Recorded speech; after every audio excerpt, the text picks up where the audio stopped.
నమస్కారం అండి. అంతర్యామిలో ఈరోజు అంశం జ్ఞాన జ్యోతి. మనకు అందించిన వారు పాట్నీడి వీర వెంకట సత్యనారాయణ గారు.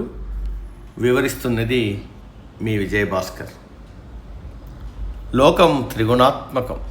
దైవీ గుణ లక్షణాలైన నిర్మలత్వం, భయరహిత జ్ఞానతత్వం, ఆనందదాయకాలతో అలరారే తత్వం సత్వగుణం. నేను నాకు అనే దృష్టితో వచ్చే కోరికలు, నాయకత్వ లక్షణాలు, రౌద్రభావనలు రజోగుణాలు.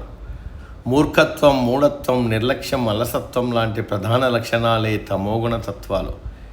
ఈ మూడు ఒకదానితో మరొకటి కలగలిసి కనిపిస్తూ ఉంటాయి. ప్రతి వ్యక్తిలోనూ 9 రకాలుగా చెల్లిస్తూ ఉండే ఈ త్రిగుణాలను విశ్లేషించడానికి మహాభారత పాత్రలను పరిశీలించాలి. సుఖదుఖాది ద్వంద్వాలకు అతీతుడైన వ్యాస మహర్షి సాత్వికుడు.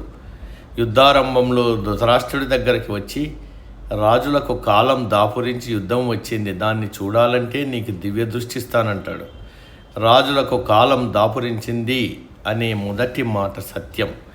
అది తెలుసుకుంటే ధృతరాష్ట్రుడు సాత్వికుడయ్యేవాడు. దుఃఖం ఆయన దరి చేరేది కాదు. ఈ స్థితిని పొందలేకే కురురాజు తామసికుడయ్యాడు.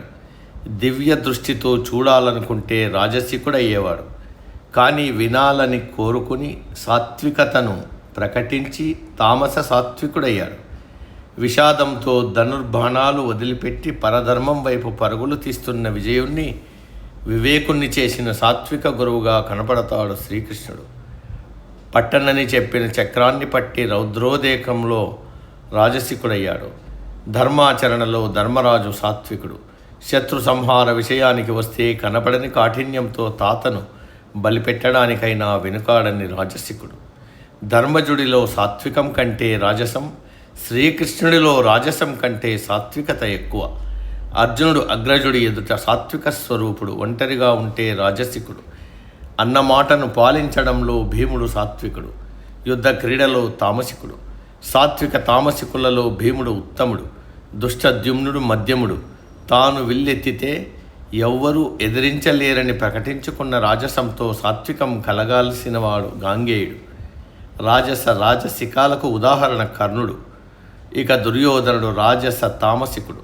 చేసే ప్రతి పని రజోగుణమునకుంటే దాని ఫలితం సత్వగుణం వైపో తమోగుణం వైపో నడిపిస్తుంది. సాత్వికం మోక్ష సాధనకు మొదటి మెట్టు అయినా జీవాత్మను బంధించి మరుజన్మకు దారితీస్తుంది. దీపంలోని 3 ఒత్తులు త్రిగుణాలకు సంకేతం. ఇవి కాలడం అంటే త్రిగుణాలు దగ్ధమై అజ్ఞానాంధకారాన్ని పారద్రోలి జ్ఞానజ్యోతిగా ప్రకాశించడం. ఆ జ్ఞానజ్యోతిలో మనిషి తామరాకు మీది నీటి బొట్టులా తారాడుతూ భక్తి, జ్ఞాన, కర్మ యోగాల ద్వారా పరమాత్మలో ఐక్యమవ్వాలి. అదే అందరి అంతిమ లక్ష్యం కావాలి. సమాప్తం. సర్వే జన సుఖినో భవంతు. అందరూ బాగుండాలి, అందులో మనం ఉండాలి.